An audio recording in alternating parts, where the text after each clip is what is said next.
Welcome, welcome, welcome. Thank you all for returning to Dominant Mets Nation. I'm so glad that you all are here. We have a great video today, a very fun video that I'm going to enjoy. Hopefully, you enjoy it just as well. How do you feel about potentially the New York Mets acquiring an 8-time All-Star? It's been in the news the last couple of days, so it's no surprise the Mets have been linked to Nolan Arenado, 8-time All-Star, 10-time Gold Glove Award winner, 5-time Silver Slugger, 6-time Platinum Glove winner, a potential future Hall of Famer. He has that potential. The guy's putting up some great numbers. But the big thing is he has really, really diminished in a big way in the last 2 seasons, I say specifically, and his offensive numbers have done that. So are there scenarios where you as a Mets fan would say, okay, it makes sense to put Nolan Arenado on a team? Because if it's just plain black and white, a lot of Mets fans cringe. I'm pretty sure cringe when at the idea of Nolan Arenado coming to the Mets. Just cringe at the idea. But you know what? I've evolved over the last couple of days because things are not as simple as they appear. I think the New York Mets, David Stearns, has to have a bit more foresight, a bit more creativity, and we're going to get into that. Okay, so that's what we're going to talk about the first half of the video, the possibility of a Nolan Arenado trade to the New York Mets and how it would make sense, and maybe possibly how it would just make terrible sense. And then the second part of the video, we are going to talk about the next hot topic that I saw.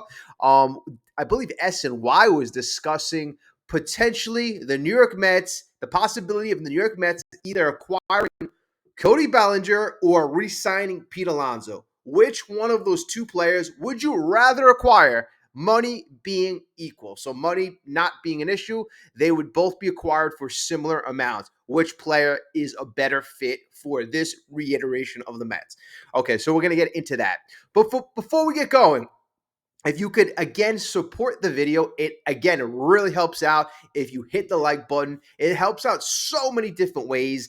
It's getting these videos going actually does cost time, money, and the best way to show your support and help out the channel, hitting that like button. So if you could just click it, I cannot say thank you enough. In fact, thank you, thank you, thank you, thank you. And for all you newcomers, we'd love you to join the family. Cop aboard, hit the subscribe button. We're a passionate MLB channel here. We love talking about our Mets, but we love delving into a lot of different topics. And you know what? I love that outside perspective. So if you are a fan of another team, drop a comment down below because I'd love to hear your comment, your perspective on a bevy. Even if it's not this particular video topic, let me know. Just say hi as well. That's also pretty cool. Okay. Now, one more thing before we get going, I just have to say this. One of the radio legends, Mike Francesa, had a very serious health scare. For some of you who didn't hear about it, probably most of you had, Mike Francesa, it was so serious, he mentioned that he could have almost died yesterday. So, I want to send our well wishes out to Mike. I've always been a big fan of Mike, Chris, back in the day. And even Mike, what he's doing right now, he's still, following the games and has a great thing going. So I want to wish him well. Thank God the other night he wanted to watch the Yankees, wasn't feeling well at all. But, he spoke to his doctors. The doctor's like, Mike, you got to come in right now. Thank God he went in. He had ended up having to have emergency surgery. And if that surgery didn't occur, there's a possibility that Mike wouldn't have been here today. So thank God he listened to his doctors. Thank God he probably listened to his family as well. And Mike is around today. So again, well wishes to Mike. And, he's always been, a guy that I've always listened to, especially when there's a hot topic around. The guy's always had that great take. Okay. So again, now let's get things started. And we're going to start off by, again, talking about the Mets possibly acquiring Nolan Arenado. Now, I think it's very important to look at where both teams are. The Cardinals and the New York Mets have a lot of similarities and a lot of differences. The differences, they're in different markets. New York Mets fans, very passionate and very impatient as well. In my opinion, the New York Mets fans have been actually more patient than they should have been. But typically, New York fans aren't patient. See, St. Louis, on the other hand, it doesn't really matter. That fan base will love you no matter what. But the reality is the Cardinals have had higher expectations over the last couple of years when they acquired Goldsmith, when they acquired Nolan Arenado. But the team just has not really put it together. If they haven't achieved their goal, similar to the Mets, have not achieved their goal. So both clubs need a bit of retooling, a bit of reshaping. For the New York Mets, you could say extreme makeover, extreme reshaping. But I don't think it's as simple as, Nolan is a guy whose numbers have tailed off dramatically on the offensive side. I mean, offensively, he has went from, a couple of years ago, just in 2022, he had a 7.9 WAR.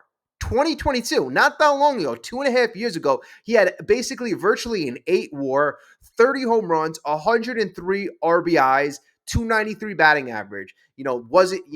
His Colorado numbers are just insane, but that's a very, very great year. He came in third place in the MVP. So I just want you to recognize that. From then on, 2023, he went from a 7.9 WAR to a 2.2 in 2023, a 2.5 in 2024, and a 1.3 in 2025, where he had 12 home runs, 52 RBIs, 237 batting average. So his offensive numbers have went straight down. Now, his contract status, he is actually signed through 2027. So that means if you're the New York Mets, you have him for this year in 2026 and next year for 2027. And the salary, it looks like, and I'm reading this, it could be incorrect, but it looks like his salary is $27 million for 2026 and $5 million is paid by the Rockies. So, I mean, I would assume that the payment would be $22 million. So it looks like you're going to have to pay him $22 million for 2026. And 2027, it gets a little better. You're only paying him $15 million. So 22 plus 15 is a total of 37 mil. And, that may not be accurate. I'm just reading it from the site that I'm on right now. So 37 mil.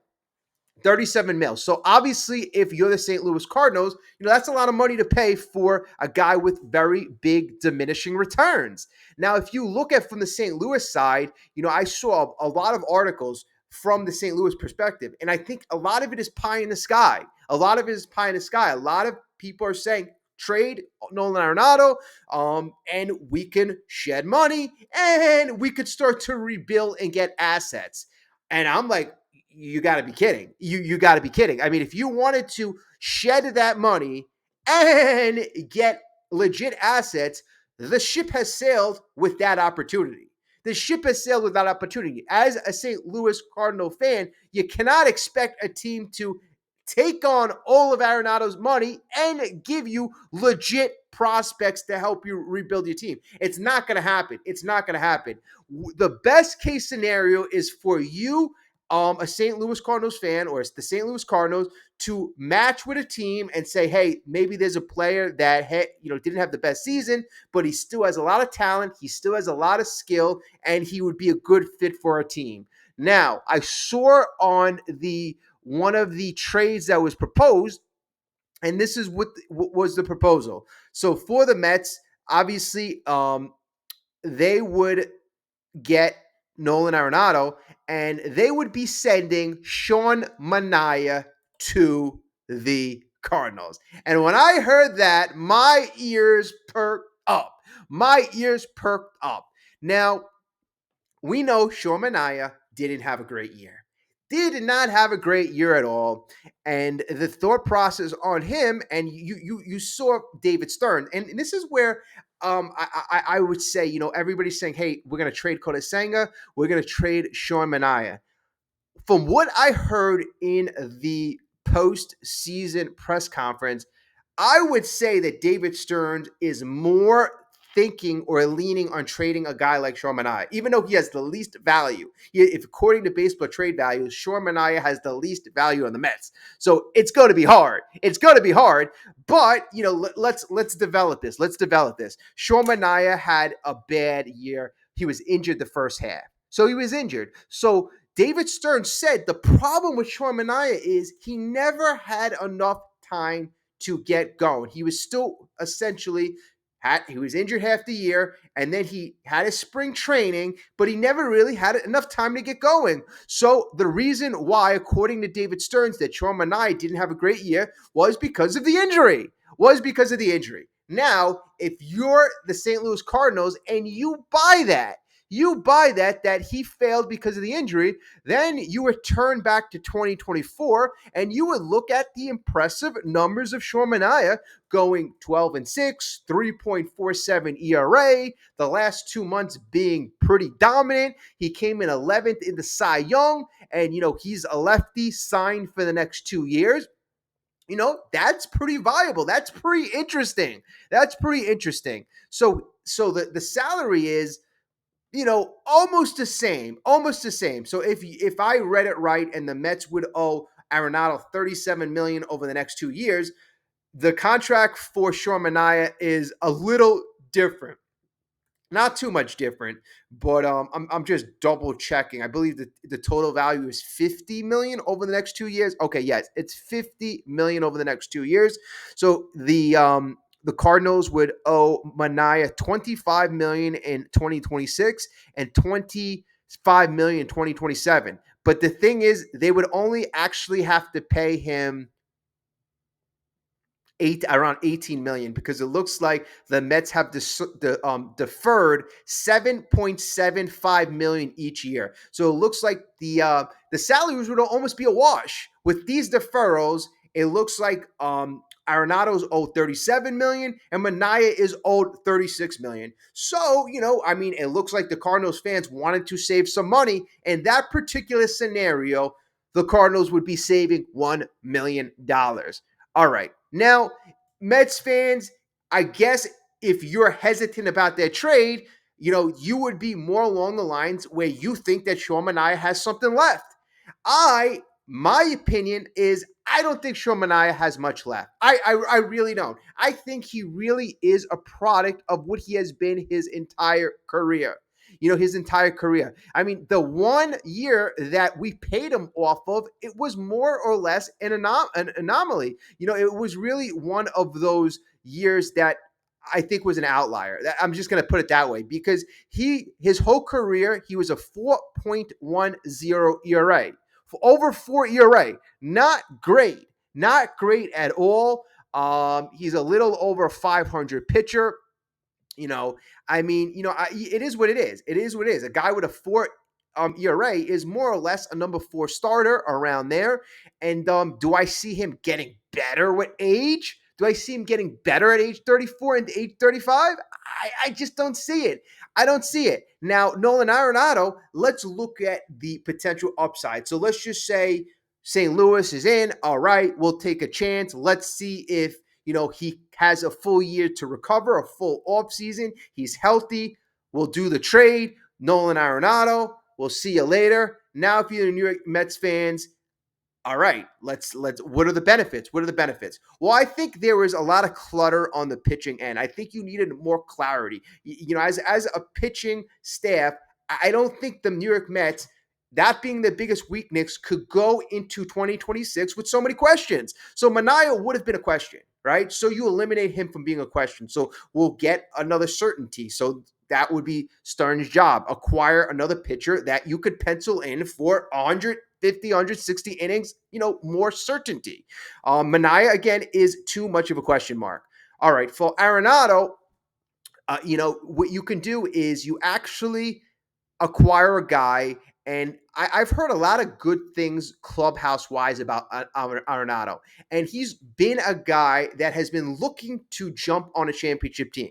So it kind of tells me a little bit about his, his mindset. His mindset. I want a guy. I want a guy desperate for a championship. I want a guy that has a bit of an edge. And that's, what I'm reading about. The guy's got an edge. The guy's a good clubhouse guy. The guy's skills offensively have just diminished, but he is still good, serviceable defensively. His range is still pretty elite.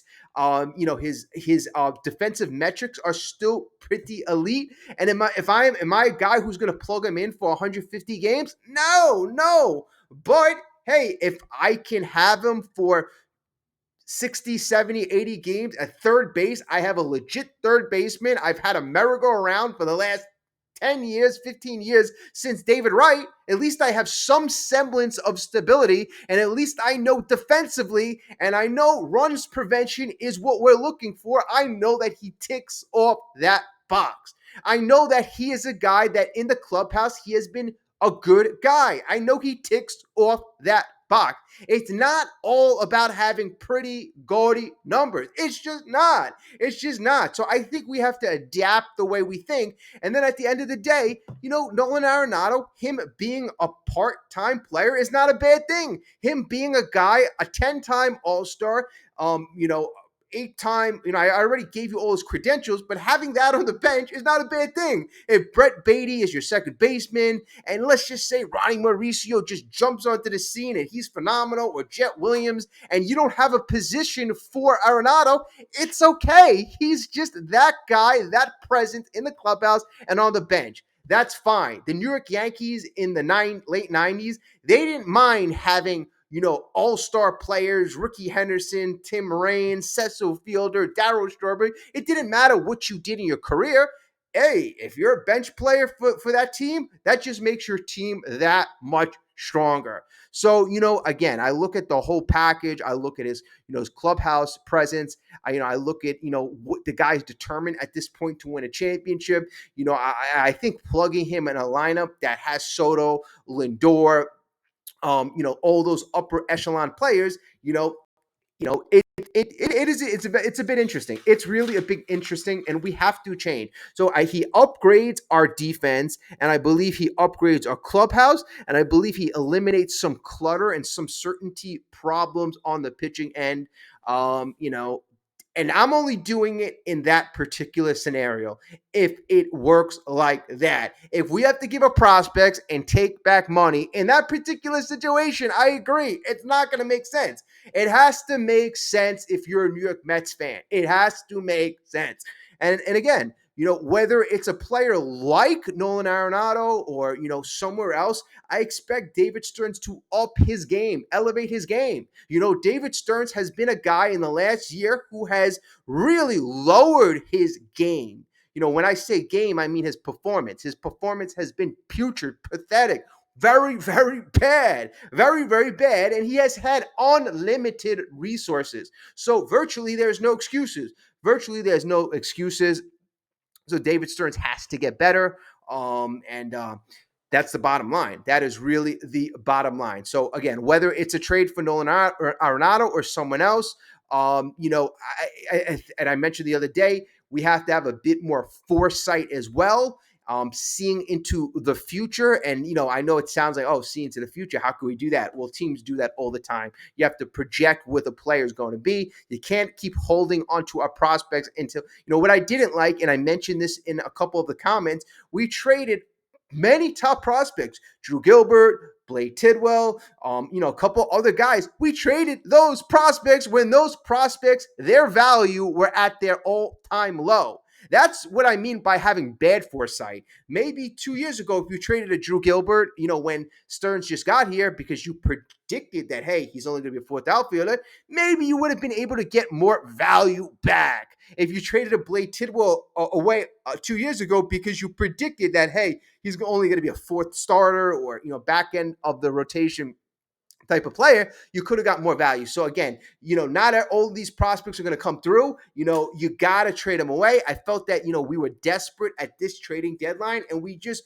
hoarded all our prospects that, lost a lot of value and just put them all together, clumped them all together just to get mediocre returns that obviously did not pan out. That is not a way to do business. That is not a way to be ahead of the game. And again, obviously, we saw the effect. We saw the result of that. Not good, not good, not good. And again, I'm going to be very, very hard on David Stearns because David Stearns does not earn the benefit of the doubt. He has not earned it. He has not earned it. And so if I somehow don't, if there's a video where that I kind of am a little more lenient on David Stearns, like just snack me back into this because again, David Stearns has not earned the benefit of the doubt right now. He has been that bad. Okay, so we're going to get into Cody Bellinger. We're going to get into Pete Alonso, and we're going to talk about which better fits the Mets right now. Okay, and if you can hit the like button, hit the subscribe button. Again, we're going to come at you with a lot of content this off season. It's going to be a lot of fun. Before I get into that, I really had a bad experience the last couple of days. Bad experience. I insured my computer. When I got the insurance package for the computer, kind of like a warranty, the salesperson told me, hey, anything happens to your computer, all damages, all repairs, all the electronics, we're going to cover, we're going to fix. Fine. All right. So my computer has a monitor. You adjust it up, you adjust it down. I was adjusting it up. The computer, all of a sudden, I guess the back piece malfunction, falls forward, and I catch it. I catch the screen, and then I pick up the screen, and there's a big dot where I caught it with my thumb, and the screen looks like it's broken. Call up the warranty place saying, oh, I need the repair. It's broken. And they're like, oh, it's accidental damage. That we don't cover. I'm like, well, you said you cover all damage, all repairs. I spoke to 3 or 4 different reps. I didn't hear any technicalities, but big problem. Had to spend an extra $1,300.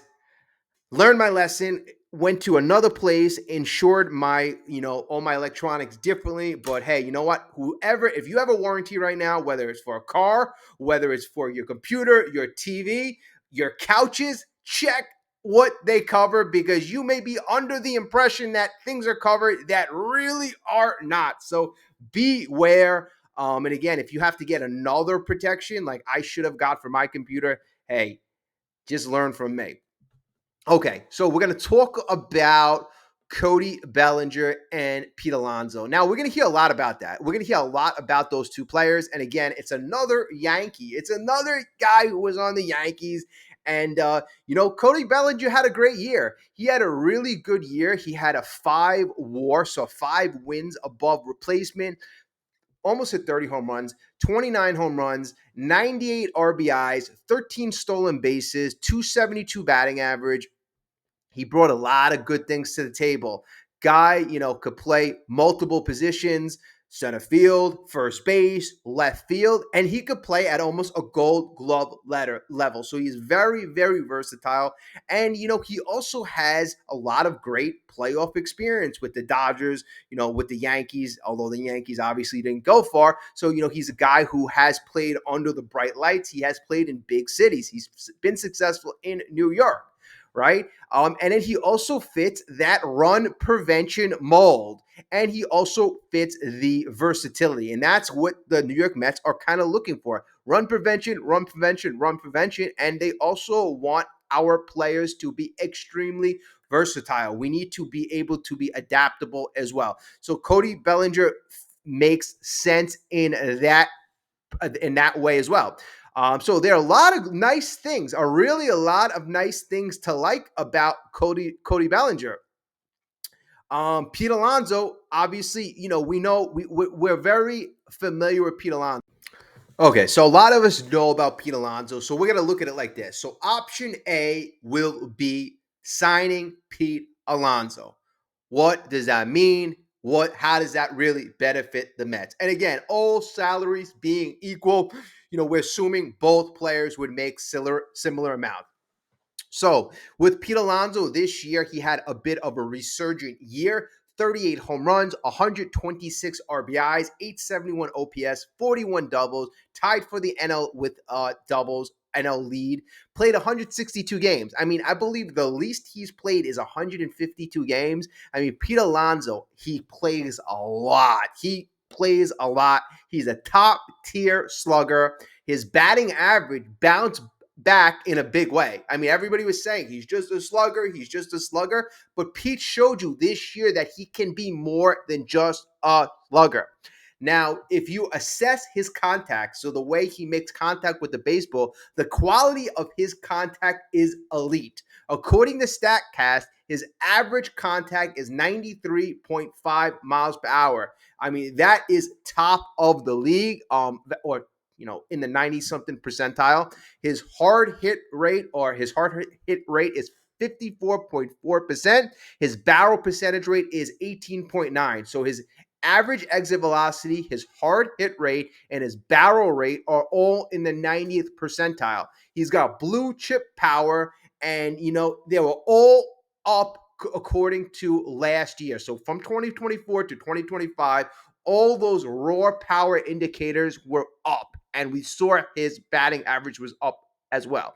Now, it's very important to recognize this, and this has been, I think, one of Pete's most underrated aspects, the availability. Like I mentioned, 162 games. I mean, Alonso played 162 games in both 2024 and 2025. That was the first in the NL in both those seasons. So you're really paying, if you pay Alonso, you're really paying him, to play every game. I mean, not a lot of players do that. So you have that middle of the order thump available all the time. So that is pretty rare. You also have the franchise gravity aspect. We all know Pete is the Mets' all-time home run leader. On August 12th, 2025, he hit his 253rd home run, and he squared himself right in the middle of Mets history. In fact, that home run record is, a very elite, a very respectable record. And, a lot of Mets fans are waiting, hey, keep him around so he goes to 400, so he goes to 500. A guy like Steve Cohen, who has been a Mets fan, there is a big allure to the fan base to keep him around so that he can break Mets record. Now, is that going to be the best thing? Is that going to translate to Mets wins? Not necessarily, but it's going to be a nice things that, Mets fans can, come out to the ballpark. Nice things that can sell tickets, nice things for Mets fans. But again, is that going to be the best thing for the team year in and year out?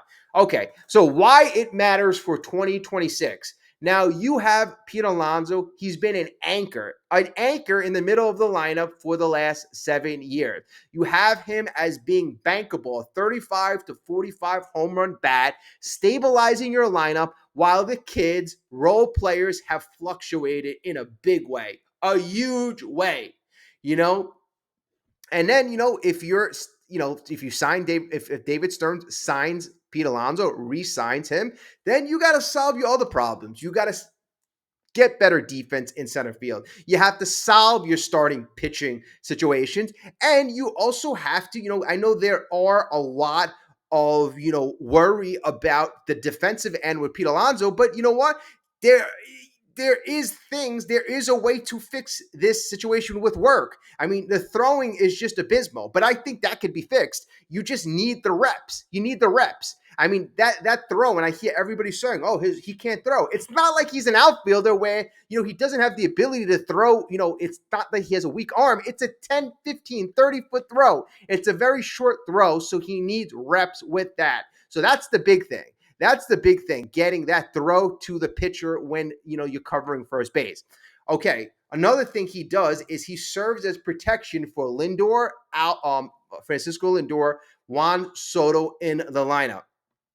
Pitchers can't soft pitch the middle of the lineup. We already know that. Alonso punishes a lot of mistakes. He hit very well with runners in scoring position. Also, the club identity, the box office, like I alluded to before, it's going to, help your attendance a bit. A guy like this, a homegrown talent, keeping your home run king, your fan favorite, has marketing, has ticketing, and has broadcast value that never shows up in WAR, but absolutely funds payroll. The Citi Field ovations, the night he broke the record, kind of really tells you what he means to the fan base. I'll always remember that. Okay. All right. So I think also, if you go with plan A and you sign Pete Alonso, there has to be talks about DH. There's no question about that. You could fix the throw to first base, but there has to be talks about as Pete ages, and even in year one, year two, there are going to be many situations where the best defensive alignment will have Pete Alonso at the DH. What is his appetite to do that? What is the appetite to do that? I think you got to really kind of sell him on longevity aspect. Hey, less wear and tear on your body. It gives the team, puts the team in the best position to win. It's going to help everybody. It's going to be a net win. Okay. All right. So my last point here is you have leadership and you have a legacy. Leadership and legacy. So there is a big contingent of the team that loves Pete Alonso. No doubt about it. Pete's a very lovable guy, right? So, is Pete the rah-rah like leader that, I don't know, maybe he gets up in front of the clubhouse, the team. But I think he leads by, example, coming in, putting in the work, performing. I think he's that type of leader more than a vocal leader. So that leadership, that is something that is going to be missed as well. And people, and I said it as well, leadership was lacking. I think he didn't have enough leadership this year. I didn't think he had enough leadership all around the team, but it doesn't mean that Pete didn't provide any leadership, because I think he did. And his leadership was more portrayed by how he acted as a professional. Also, the legacy too. You eliminate the chance of this guy leaving an all-time Mets legacy. Yes, he will be the home run king until Juan Soto breaks that record, or Brandon Nimmo. I don't think he's going to do it. Francisco Lindor. It could break, but if Pete Alonso leaves, he doesn't have that chance to break a bunch of Mets records. Okay, so that is really case A with signing Pete Alonso. And I know there'll be like many different takes. And again, I love Pete. I've loved Pete throughout the years. And I really admire Pete for changing the narrative from 2024 when a lot of Mets fans wrote him off.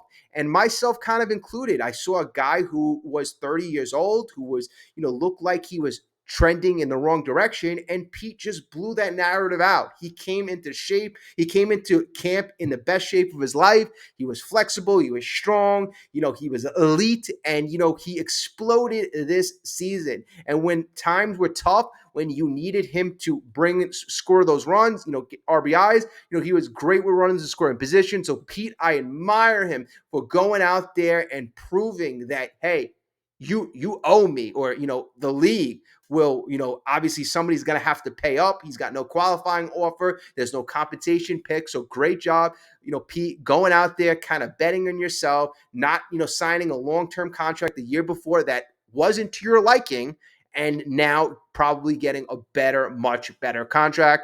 So great job, Pete, in that respect. Now, Cody Bellinger. Cody Bellinger, I think, is underrated. I really do. I think he is underrated. He had a couple injuries. I believe it was a shoulder injury years back, and that caused his numbers to diminish in a big way. But I think Cody has shown you in the last couple of seasons that he is able to adapt. He is able to whatever situation, if he needs to hit the average. I mean, 2 years ago in 2023, after he had a tremendously bad year, his first year with Chicago, he had 26 home runs, 97 RBIs, 307 batting average. He came in the top. He came in 10th place in the MVP. He won the Silver Slugger. And in the last 3 years, he just kind of showed you that he can do whatever it takes for him to be that winning type of player. He's a high energy player. He's an edgy type player. I think, like Nolan Arenado, I believe he's a good clubhouse guy as well. I've never really heard anything bad about him recently. I think he wants to get that championship, with another ball club right now. Yeah, he won in 2020 with the Dodgers. So he's also a World Series winner. So it's good that he has that type of pedigree as well. So he's a champion. I like a lot of things about him, but most of all, I like the fact that he fits your mission statement for this offseason, which is run prevention, run prevention, run prevention. Okay, so again, let's get into the line. I read you the stat line earlier: 272 batting average, 29 home runs, 98 RBIs, 814 OPS, 13 stolen bases, and 152 games for Mr. Bellinger. And the narrative was that he doesn't play, or he's not that available, wasn't that available. But as of recently, it's been better. It's really been better. He played in 152 games last year, 130 the year before that, 130 in 2023, and 144 in 2022. Okay, so that is not as bad as some people may thought. But again, defensive versatility I have as his best attribute. StatCast credits him with a positive 7 outs above average in 2025, and other coverage throughout September called him, I remember people were actually alluding to him as a Yankees defensive ace, plus 6 outs above average. Some outlets pegged him as above average center fielder. So it depends really how you use him. But, you could use him as a corner outfielder. You can use him as a first baseman or center fielder. I actually heard recently, and this was ESPN, this was in a couple articles, the top 3 choices for Mets center fielder next year was Darsho from the Blue Jays. That's an option. Luis Robert, that was an option. And the number 1 option was Brenton Doyle. And I kind of laughed. I chuckled because I've been talking about Brenton Doyle to the Mets for the last year and a half.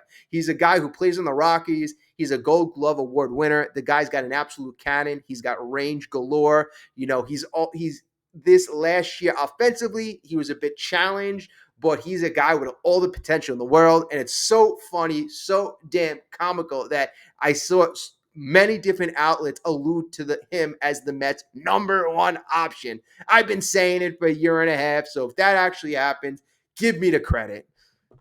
Okay. But you know what? But let's look at that. Let's look at if the Mets did something like that. Let's just say, they go old defense. So you get a guy like Brendan Doyle to patrol center field. The guy is a stud, 2-time Gold Glove Award winner. You get Bellinger for left field, right? So we're assuming we're going to take care of Nimmo. We're going to put him somewhere else, Nimmo. You got Soto for right field. You have Arenado for third base. You have Lindor for short. So right then and there, you have Gold Glovers. You have an Arenado Gold Glover, Lindor Gold Glover, Doyle Gold Glover, and Bellinger. How much did he win a Gold Glove? Bellinger won a Gold Glove as well. So right there, right then and there, besides Soto, you have 4 Gold Glovers. You have 4 Gold Glovers. So, it's something like that. If you are serious about runs prevention, and then Bellinger, you want to move him to first base. You got Nimmo in the outfield. And then, throughout the game, depending on the score, you can move Bellinger from first base to outfield, depending on the situation. So it gives you that versatility and that flexibility. In this defensive alignment, I would have Doyle in center, I would have Bellinger in left, and I would have Soto in right. But you can switch them around because, again, Bellinger provides you with that elite defensive versatility. With Pete Alonso, you can't do that. Pete Alonso, you cannot do that. And again, okay, so I'm going to continue here. I'm going to continue. All right. So again, I talked about defensive versatility, the positional fit for the Mets. If you don't keep Alonso, Bellinger can be your first baseman for a good part of the year. He can be a center fielder. You can switch Nimmo around. You can switch a lot of your players around.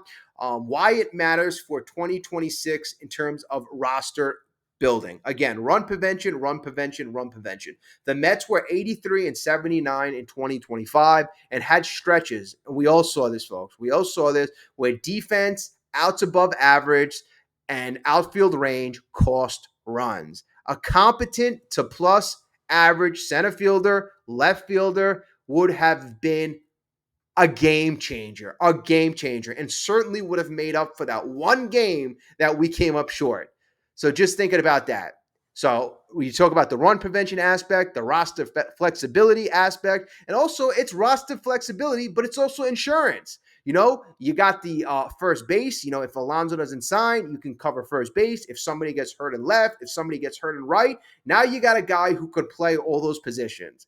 Now, here's the, I guess, caveat, or here's the thing that you would be a little concerned about. He's a Boras client. He is a Boras client. Boras clients have been traditionally tough to deal with, but at the end of the day, another Boras client is Pete Alonso. So if we're comparing those two guys, and that's why, a lot of people are assuming the contract is going to be very similar, it's the same situation.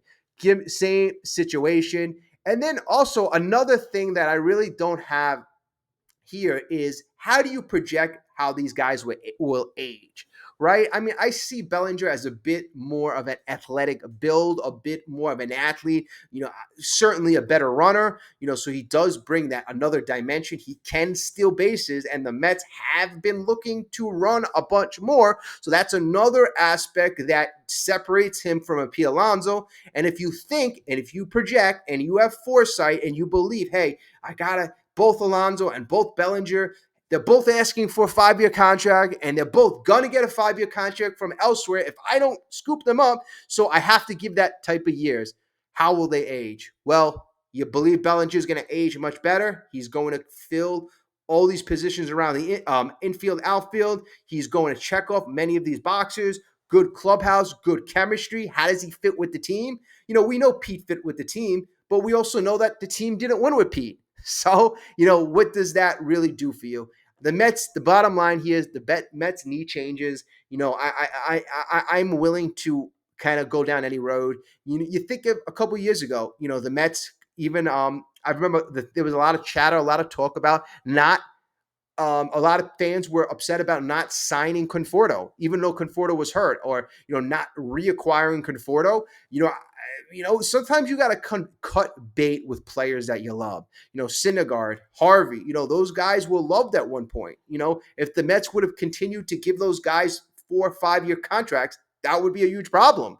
So again, Stearns has to have that foresight. He has to make those overall decisions. But Cody Bellinger, Pete Alonso debate is going to be very, very, very interesting. And I think the contract situation will matter because I don't think it'll be exactly the same. So here we go. If you're pro Pete, you bank on 40 home runs. You have a homegrown hero. You helping out with the box office. If you're pro Belly, he's a guy that can play multiple positions. He's a guy that brings different elements to the game. He can run. He is, I believe, a more edgy player. He's a bit more exciting. He adds a lefty bat in the middle of the order. You got some roster elasticity with a guy like Bellinger. You really do. But it's again, it's going to be very, very interesting. And we're gonna follow this. We are certainly going to follow this. I'm excited. I'm certainly excited. It's 1:30 right now. I'm looking to see if any updates, if anything happened right now that I can bring to you. But nothing really happens at 1:30 in the middle of October unless, there's a game going on. But folks, let me know what you think. Let me know what your ideas, another video for you. Hopefully, we are all doing well. Hopefully, you're doing good. Again, I thank you all for watching this. You all the greatest. Again, I continue to say I love you guys, and I really do appreciate you watching the videos. The comments are all great. And again, keep it up. Let's go Mets. I have a lot of confidence that we are going to fix this. I have confidence that we will learn from our mistakes.